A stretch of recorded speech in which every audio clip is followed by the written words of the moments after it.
जय हिंद एस्पिरेंट्स, स्वागत है आप सभी का एजुकेशन फॉर इंडिया की क्लास में। इस क्लास में हम उत्तर प्रदेश पुलिस और लेखपाल से संबंधित जो भी मैथ आने वाली है, मैथ से क्वेश्चन यानी कि आपके जो अंक गणितीय जो उसमें सिलेबस में दिया हुआ है, तो वो सारी चीज़ें यहाँ पर हम आपको फ्री ऑफ कॉस्ट करवाएंगे। और सबसे पहले क्या होगा, इसमें हम आपको कुछ थ्योरी पढ़ाएंगे या फिर उसको जो आपका चैप्टर है उसको इंट्रोड्यूस करवाएंगे। उसमें कुछ परिभाषाएं हो सकती हैं, कुछ फार्मूले हो सकते हैं। फिर उसके बाद में जो एग्जाम में क्वेश्चन पूछे गए हैं उनके बेसिस पे कुछ क्वेश्चन करवाएंगे और जो सीधे पूछेंगे वो भी क्वेश्चन इसमें शामिल होंगे। तो ये क्लास जो होगी आपके जो यूपीपी है उसके लिए, और जो लेखपाल का होगा यूपी ट्रिपल एस से जो पेपर करवाती है, तो उसके लिए बहुत ही ज़्यादा महत्वपूर्ण होने वाली है। और इसमें एकदम बेसिक से स्टार्ट करेंगे, फिर उसके बाद में जब हमारा चैप्टर वाइज कंप्लीट हो जाएगा तब हम आपको जो होगा प्रैक्टिस करवाएंगे क्वेश्चन की, तो उसमें ये काफ़ी ज़्यादा आपको हेल्पफुल होगा। तो सबसे पहले हमारा जो इसमें होगा वो स्टार्ट करेंगे संख्या पद्धति, जिसको आप नंबर सिस्टम कहते हो। एकदम बेसिक से आपके पास कोई बुक नहीं है या आपने कहीं नहीं पढ़ा है तो आपको कोई चिंता करने की कोई जरूरत नहीं है, इसमें आपको एकदम बेसिक से मिलेगा। और यहाँ पे यूपी पुलिस और लेखपाल को हम शामिल कर रहे हैं, लेकिन इसको पढ़ने के बाद में आप क्वेश्चन चाहे सीडीएस का हो, एनडीए का हो, इस सिलेबस इस चैप्टर से अगर आता है ये सिलेबस जो आपका इंपॉर्टेंट होने वाला एसएससी का, कहीं का भी आप क्वेश्चन कर सकते हो। ये चीज आपको पता चलेगी जब हम आपको प्रैक्टिस करवाएंगे क्वेश्चन की मिसलिनियस में, तभी आपको जाकर के फायदा इसका मिलेगा। अभी के लिए इसमें सबसे ज्यादा फोकस हमारा यूपीपी पे रहेगा और दूसरा फोकस जो रहेगा लेखपाल पे रहेगा। लेखपाल का इसमें क्या होगा, प्रीवियस ईयर क्वेश्चन भी साथ ही साथ चैप्टर के साथ में करवाते चलेंगे। तो चलिए देखते हैं हमारा जो नंबर सिस्टम है आज की क्या है। इसमें सबसे पहले दिया हुआ है कि परिमेय संख्याएं या फिर जिनको बोलते हो आप रेशनल नंबर क्या होते हैं। तो इनसे संबंधित क्वेश्चन भी आते हैं, थ्योरी में डाल करके ऑप्शन दे करके आपसे पूछ लिया जाता है, जो आपको अभी करवाएंगे भी। तो परिमेय संख्याएं क्या होती है, उसमें सबसे पहले दिया हुआ है कि जो P बाई क्यू के रूप में लिखे जा सके, यानी कि P बटे क्यू इसके फॉर्म में लिखे जा सके।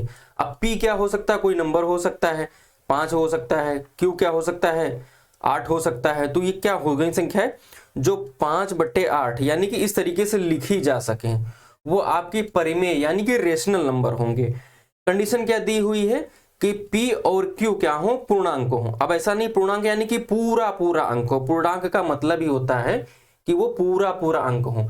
अब जैसे कि पूरा अंक ना दिया हो, ये दिया हो 1.33 और फिर उसके बाद में ये P हो गया, और Q के बारे में दिया हो कि क्या है 1.556, तो अब ये क्या हो जाएगा, ये रेशनल नहीं होगा, यानी कि ये परिमेय संख्या नहीं होगी।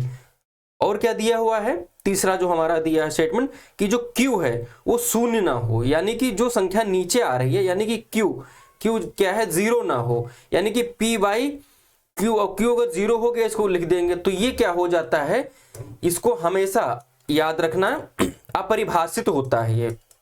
और जब अपरिभाषित होगा तभी परिमेय संख्या बनेगी ही नहीं, आंसर क्या इनफाइनाइट में आएगा, कुछ भी होगा, तो ये अपरिभाषित कह सकते हैं इसको। तो ये कंडीशन ना हो, यानी कि ये जो नीचे लगा है भिन्न के नीचे वो 0 ना हो, तभी संख्या क्या होगी, परिमेय होगी या फिर रेशनल नंबर होगी। जैसे कि यहाँ पे उदाहरण दिया है 4, 9/2, -1/8, -1/8 जो आपकी संख्या है ये भी परिमेय होगी, और 9/2 परिमेय होगी। आप कह रहे होगे 4 को P बाई क्यू के रूप में कैसे लिख सकते हैं, ये परिमेय संख्या कैसे हो गई। तो इसका सबसे सही तरीका क्या है कि इसके नीचे 1 लगा दो आप।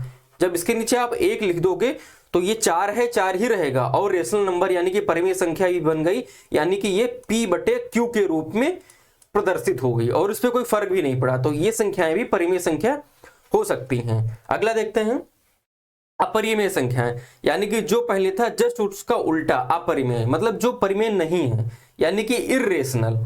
ठीक है, इर्रेशनल नंबर्स जो होंगे वो क्या होंगे, इसमें क्या लिखा है कि वो P बाई क्यू के रूप में नहीं लिखी जा सकती, यानी कि 8/7 जो है, अब इसको इस तरीके से नहीं लिखो, ये लिखोगे तो क्या होंगी, परिमेय होंगी। और अपरिमेय में क्या होता है, ये इस तरीके से आप इनको नहीं लिख सकते हो। दूसरी कंडीशन क्या है कि P और Q जो क्या होना चाहिए, धन पूर्णांक होना चाहिए, यानी कि पूरा पूरा अंक होना चाहिए, उसके साथ में क्या होना चाहिए, पॉजिटिव यानी कि धन पूर्णांक होना चाहिए। अगला दिया हुआ है शून्य ना हो। कौन शून्य ना हो? क्यू जो है शून्य ना हो। ये तो आप जानते ही हो कि जो पी बाई क्यू के रूप में लिखा, क्यू अगर 0 हो गया तो वो क्या हो जाएगा? अपरिभाषित हो जाएगा। तो इसलिए पी जो क्यू है वो 0 ना हो। अगला दिया है कि एग्जाम्पल में जो दिया है आपका कि √5 है, √8 है और क्या है? पाई है। सीधे सीधे क्वेश्चन पूछा गया है पाई में, वो सीडीएस में, आपके एसएससी में पूछा गया है, यूपीपी में भी और लेखपाल में भी, वीडियोस में ऐसे ऐसे क्वेश्चन। ये तो डेफिनेटली है कि इधर उधर घुमा करके कहीं ना कहीं क्वेश्चन आपको मिलता रहेगा। तो पाई के बारे में पूछा जाएगा कि ये परिमेय संख्या है कि अपरिमेय संख्या है। क्योंकि तो ये क्या है? परिमेय संख्या है। इसको क्या होता है कि हम मेंसुरेशन जब सॉल्व करते हैं तो उसमें पाई का जो वैल्यू होता है वो हम 22/7 रख तो लेते हैं सुविधा के लिए, अपने जो आंसर है उसकी सुविधा के लिए, लेकिन क्या है ये पी बाई क्यू के रूप में नहीं लिखा जा सकता, क्योंकि जब इसको सॉल्व करोगे तो क्या होगा? 0 पॉइंट ऐसे करके नंबर्स जो हैं फिर आते रहेंगे, रिपीट होते रहेंगे। तो ये परिमेय संख्या नहीं, यह एक अपरिमेय संख्या है। पाई क्या है? अपरिमेय संख्या है। और √5 जो है, √5 की अगर बात करें तो ये इसके नीचे 1 लिख देने से ये परिमेय नहीं बनेगी। क्यों? क्योंकि जो 5 है, 5 √5 लिखो चाहे √5 लिखो, और चाहे अंडर रूट की जगह पर 5 की पावर 1/2 लिख दो, इसका मतलब एक ही होता है। ये तरीके से, यानी कि √8 दिया हुआ है, √8 यानी कि 8 की पावर 1/2। तो इस तरीके से ये क्या हो जाएगा? रेशनल नंबर या इर्रेशनल, मतलब रेशनल नंबर नहीं होगा, यह एक अपरिमेय संख्या होगी, यानी कि इर्रेशनल नंबर होगा, अपरिमेय, याद रखना। ठीक है, अगला देखते हैं क्या है इसमें। फिर आपसे एक क्वेश्चन आया है जो अभी जो पढ़ा रहे थे हम, शून्य संख्या है। अब ये कब पूछा गया? कि चकबंदी लेखपाल 2008 में जो पेपर हुआ था उसमें पूछा गया, और सेम इसी बेस पे क्वेश्चन एक पूछा गया है लेखपाल का जो पेपर हुआ है 2015 में। यानी कि क्वेश्चन का सिर्फ फॉर्मेट बदला, क्वेश्चन का जो है फॉर्मेट बदला, लेकिन क्या हुआ? क्वेश्चन चेंज नहीं हुआ। मतलब जो सिलेबस, जो चैप्टर था सिलेबस में जो था वही रहा, पूछा गया, वो जरूर पूछा गया। तो इसमें क्या पूछ रहा है कि शून्य संख्या है, सम है या फिर विषम है या फिर ए बी दोनों या फिर कोई नहीं है। तो इसका सबसे अच्छा तरीका होता है कि शून्य क्या है। तो सबसे पहले जब आप नंबर सिस्टम शुरू होता है तो अगर सबसे पहले क्या होता है कि नंबर्स की अगर यहां पर बात करेंगे, तो जब नंबर्स की बात करेंगे तो एक नंबर लाइन ड्रॉ कर लें। अगर हम नंबर लाइन, आपने बहुत पहले पढ़ा नंबर लाइन, यानी कि जिसको आप कहते हो संख्या रेखा, यानी कि रेखा पर मौजूद संख्याएं। तो बीच में 0 होता है, फिर इधर से क्या होता है? नंबर लाइन पे कुछ क्या होते हैं? नंबर, यानी कि संख्याएं मौजूद होती हैं। अब संख्याएं कौन सी मौजूद होंगी इस पे? ये देखिए, इसमें क्या होगा? ये 0 हो गया। अब फिर यहां पर क्या दिया हुआ है? 1 2 3 4 5 6 7। इसी तरीके से क्या दिया? इधर क्या हो जाएगा? 1 2 3 4 5 6, और इधर क्या हो जाएगा? 7। लेकिन ये क्या हो जाएगा? जो दाहिने साइड की होंगे ये क्या होंगे? ये सारे धनात्मक होंगे, ये धनात्मक होंगे, और ये इधर वाले क्या होंगे? ऋणात्मक होते। तो इनके आगे क्या लगाना है हमको? माइनस, यानी कि ऋण का चिन्ह लगाना है। लगा दिया हमने। अब यहां पर देख लेते हैं, 0 जो दिया हुआ है, 0 1 क्या है? तो 0 के क्या हो जाएगा? दाहिनी तरफ क्या दिया है? 1 दिया है, जो क्या है?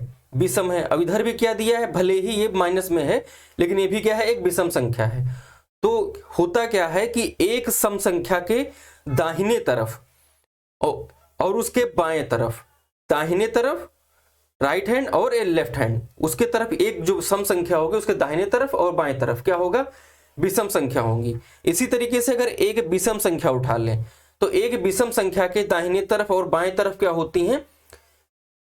सम संख्या होंगी। देखो 2 और 4 सम संख्या हो गई। तो इसलिए यहां पर कौन सा उत्तर सही होगा? यानी कि 0 1 है, 0 के दाहिने और बाएं कौन सी संख्या? विषम संख्या है, तो 0 क्या हो जाएगा? एक सम संख्या हो जाएगा। इस तरीके से ये क्वेश्चन ऑप्शन ए सही हो जाएगा। इस बात को याद रखना, जो नंबर लाइन पे ड्रॉ करके कुछ भी ना पता, नंबर लाइन को दिमाग में रखो, ड्रॉ करो और आपका क्वेश्चन इजीली हो जाएगा। ना कोई कैलकुलेशन करना, ना याद भी नहीं रखना है, बस देखो आपको समझ में आ जाएगा और वो क्वेश्चन आपका हो जाएगा। अगला देखते हैं, यहां पे कह रहा है कि रियल नंबर को आप क्या कहते हो? वास्तविक नंबर, वास्तविक संख्याएं जो आपकी क्या होंगी, वास्तविक संख्याएं।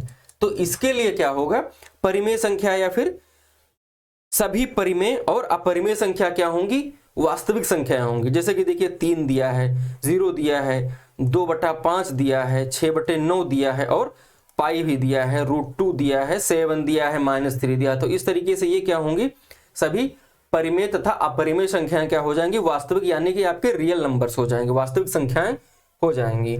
अगला देखते हैं, पूछ रहा है कि मतलब बताना चाह रहा है कि प्राकृतिक संख्याएं क्या होती है, यानी कि जिनको आप बोलते हो नेचुरल नंबर्स। एकदम थ्योरी है, बहुत बेसिक है। आपको ये सारी चीजें आपके एग्जाम में जो क्वेश्चन पूछे जाते हैं उनमें सारे ये शब्द जुड़े होते हैं, जहां पर आपको समझना मुश्किल हो जाता है। कहीं पूर्णांक कह दिया, कहीं धन पूर्णांक कह दिया, कहीं प्राकृतिक संख्याएं बोल दी, तो वहां पे आप कंफ्यूज ना हो, इसलिए हमने सबसे पहले बेसिक डाला है और बहुत कम समय में आपको कंप्लीट करवाएंगे हम आपको इसमें। तो उसमें दिया है कि एग्जाम्पल जो दिया हुआ है कि प्राकृतिक संख्याएं क्या होंगी, तो इसमें 1 होगा, 2, 3, 4, लास्ट में जितनी इनफाइनाइट तक चली जाए, अनंत तक जो संख्याएं चली जाए वो आपकी क्या होंगी, प्राकृतिक संख्याएं होंगी। प्राकृतिक का मतलब ये होता है कि जो प्रकृति में, नेचर में एग्जिस्ट करें। जीरो क्या है, नेचर में एग्जिस्ट नहीं करता। किसी से आप कह दें कि यहाँ पर जीरो, यहाँ पर कह सकते कोई जीरो सामान रखा है, या फिर -1 सामान रखा है, या -5 रखा हुआ है, यानी कि ये बात नेचर में एग्जिस्ट करती नहीं है। यानी कि बात में मतलब प्रकृति में ऐसा कुछ होता नहीं। प्रकृति में क्या होता है, हाँ ये चीज है, ये 1 है, 10 है, 8 है, 18 है या 99 है, कुछ भी है। तो यानी कि जो जीरो होगा या फिर माइनस का जो इंटीजर्स होंगे, ये वाले होंगे, ये प्राकृतिक नहीं होंगे। प्राकृतिक में क्या होगा, 1 से स्टार्ट होंगे, अनंत तक चले जाएंगे, वो सारे प्राकृतिक संख्याएं होंगी, यानी कि वो नेचुरल नंबर होंगे। अगला क्या दिया है, कह रहा है कि पूर्णांक यानी कि इंटीजर्स नंबर क्या, पूर्णांक संख्याएं क्या होंगी। पूर्णांक का मतलब ही होता है, शब्द से स्पष्ट हो रहा है कि पूरा पूरा अंक। कैसा, पूरा पूरा अंक, नंबर। तो इसमें क्या कह रहा है कि संख्या रेखा पर मौजूद सभी संख्याएं क्या होंगी, पूर्ण संख्याएं होंगी। हमने क्या बताया था कि नंबर लाइन ड्रॉ कर लो। जब कुछ ना समझ में आया तो एकदम सिंपल सी बात है, आप नंबर लाइन पे संख्याएं ड्रॉ कर लो। 1-2 बार ड्रॉ करोगे, उसके बाद में क्या होगा, आपको सारी चीजें क्या हो जाएंगी, याद हो जाएंगी। आपको बार बार ड्रॉ करना नहीं पड़ेगा। स्टार्टिंग में अगर आप नए हैं तो आप नया सीख रहे हैं, तब आपको ड्रॉ करना पड़ेगा। और एक सबसे आसान तरीका है कुछ भी पढ़ने और सीखने का, मैथ में। यहां पे फिर दिया नंबर लाइन पे हम ड्रॉ कर रहे हैं 1, 2, 3, 4, 5 इस तरीके से। अब यहां पे क्या कह रहा है कि नंबर लाइन पे जितनी भी संख्याएं हैं वो क्या हो जाएंगी, पूर्णांक होंगी। अब वो चाहे क्या हो, निगेटिव हो। इधर वाले क्या है, देखो ये वाले निगेटिव, यानी कि ये क्या हो जाएंगे, ऋण पूर्णांक हो जाएंगे। जीरो को छोड़ देते हैं, और इधर वाले क्या हो जाएंगे, ये पॉजिटिव यानी कि धन पूर्णांक हो जाएंगे। तो वो चाहे धनात्मक पूर्णांक हो चाहे ऋण हो, वो सब क्या हो जाएंगे, पूर्णांक हो जाएंगे, यानी कि इंटीजर्स नंबर, यानी कि पूर्णांक संख्याएं हो जाएंगी। अगला देखते हैं, कह रहा है कि सम संख्याएं क्या हैं, यानी कि इवन नंबर्स। सम संख्याएं क्या हैं, यानी कि जो फिर संख्याएं क्या हो, 2 से पूर्णतः विभाजित हो जाएं। अगर हम नंबर लाइन पे कुछ भी लिख दें, नंबर लाइन पे यहां से 0 दिया हुआ, 1, 2, 3, 4, 5, 6, 7, 8, तो ये संख्याएं क्या हो जाएंगी, इसमें क्या होगा, जो संख्याएं, या फिर इधर माइनस में भी लिख लें, 1, 2, 3, 4, 5, 6 जो भी लिख लें, तो ये माइनस में हो जाएंगे, ये निगेटिव इंटीजर्स हो जाएंगे। उसमें क्या कह रहा है कि जो 2 से पूर्णतः विभाजित हो, 2 से पूरी कट जाए, वो चाहे प्लस हो इस तरीके से 6/2, और या फिर चाहे माइनस हो 8, जैसे कि -8/2 दिया हो, तो यहाँ पे क्या है, अगर डिवाइड करोगे 2 एकम 2 चौके 8, माइनस का 4 जो होगा आपका उत्तर होगा, यानी कि ये क्या हो जाएंगे, सम संख्या। 4 क्या है, सम संख्या हो जाएगी। ये 8/2, 8 कट गया, 6 क्या हो जाएगी, ये भी सम संख्या हो जाएगी, क्योंकि ये 2 से पूरा विभाजित हो जाएगी। ठीक है, तो धनात्मक हो चाहे ऋणात्मक हो, 2 से अगर पूर्णतः विभाजित होती है तो वो सम संख्याएं होंगी। अगला देखते हैं, विषम संख्या, यानी कि ऑड नंबर्स क्या है, विषम संख्याएं। फिर इसमें क्या दे कि जो 2 से पूर्णतः विभाजित ना हो। कैसे ना हो, अब देखो 1 क्या है, 1 को अगर तुम 2 से डिवाइड करोगे, 1 को 2 से डिवाइड करोगे तो पूरा कहां होगा, इसमें 0 लगाओगे तो दशमलव बढ़ाओगे, फिर 2 पंचे 10, तब जाकर के ये पूरा का होगा। तब यहाँ पे उत्तर क्या आ रहा है, पूरा कहां कट रहा है, आधा हो गया, तो ये नहीं होगा। इसी तरीके से 3 को, 5 को, 7 को, या फिर क्या हो जाएगा 9 को, 11 को, 17 को, इस तरीके से इनको सबको आप क्या कर सकते हो, पूरा पूरा जो होगा 2 से विभाजित नहीं कर सकते, इसलिए ये संख्या क्या होंगी, ये विषम संख्या होंगी, विषम, ठीक है, ऑड होंगे, एकदम ऑड, कहते हैं यार एकदम ऑड वाली बात है, तो ऑड संख्या हो जाएंगी, ठीक है। एग्जांपल जैसे दिया 1/2, 5/2, अब 5/2 को से डिवाइड करोगे तो पूरा आधा पूरा कहाँ कटेगा, या ये 2.5 यानी कि 2.5 नंबर जो होगा आपका उत्तर आएगा, पूरा आया ही नहीं, इसलिए ये क्या हो जाएगा, विषम।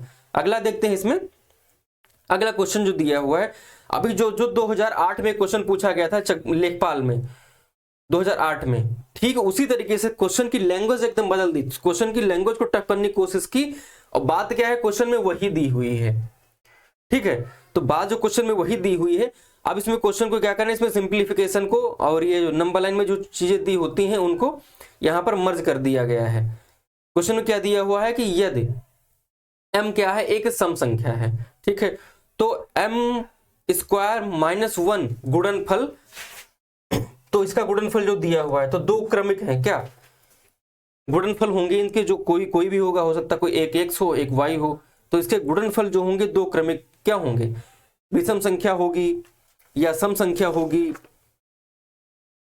या फिर क्या हो, विषम होगी या फिर सम संख्या होगी, या पूर्ण वर्ग होगा, या फिर क्या होगा, पूर्ण वर्ग संख्याओं का होगा, इस तरीके से। और ये कुछ क्वेश्चन का पूछा है, चकबंदी लेखपाल 2015 में क्वेश्चन पूछा जा चुका है।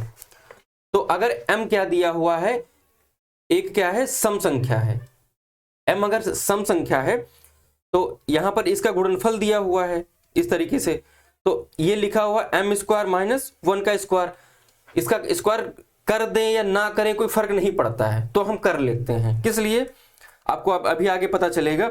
और इसको क्या लिख सकते हैं, m-1, और एक जगह लिख सकते हैं m+1। आपने एक पढ़ा होगा कि a² - b², इसका फॉर्मूला क्या होता है, एक ब्रैकेट में a+b आ जाता है, एक ब्रैकेट में a-b आ जाता है, तो इसको हमने वही चीज बनाने की कोशिश की है। आपसे देखिए क्वेश्चन जो एग्जाम में किस तरीके से, इस तरीके से पूछा गया है।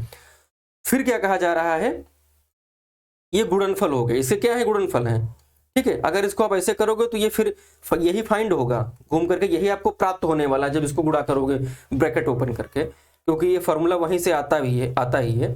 तो m अगर सम संख्या एक दी हुई है तो गुणनफल 2 है क्रमिक में, क्या होंगे। अब इसमें क्या दिया है कि सम संख्या, तो हमने नंबर लाइन पे बताया था कि कोई भी सम संख्या दी हुई है, ये मान लो सम संख्या 2 सम संख्या दी है नंबर लाइन पर, ये क्या हो जाएगी, 2 सम संख्या हो जाएगी, तो इधर 1 हो जाएगा, इधर 1 हो जाएगा, ये 0 हो जाएगा, इधर 3 हो जाएगा, ये 4 हो जाएगा, ये 5 हो जाएगा, ठीक है।